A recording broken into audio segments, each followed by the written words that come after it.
నిన్న జరిగిన కార్యక్రమంలో రామగుండం ఎమ్మెల్యే మక్కాన్ సింగ్ రాజ్ ఠాకూర్ చేసిన వ్యాఖ్యలను ఖండించారు మంత్రి శ్రీధర్ బాబు.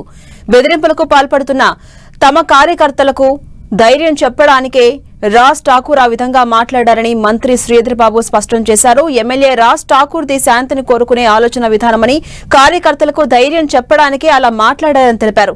ఎవరు అలాంటి వ్యాఖ్యలు చేసినా ఖండిస్తామని మంత్రి శ్రీధర్ బాబు తెలిపారు.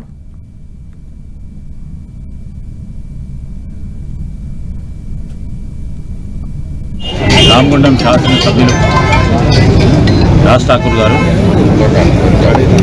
మరి అక్కడ ఉన్న కొంతమంది కార్యకర్తలను ఇక్కడ చాలామంది బెదిరిస్తూ ఉన్నారని చెప్పిన నేపథ్యంలో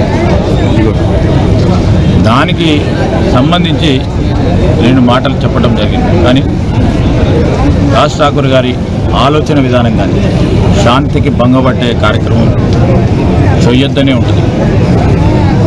కానీ అనేక సందర్భాల్లో భయభ్రాంతులను చేసినప్పుడు అక్కడున్న సోదరులు వారి బాధలు చెప్పినప్పుడు వారు జిల్లా కాంగ్రెస్ అధ్యక్షులుగా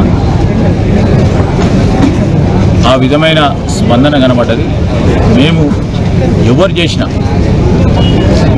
ఎవరు ఆ విధమైన ఆలోచనలతో చేసినప్పటికీ దాన్ని ఖచ్చితంగా ఖండిస్తాం.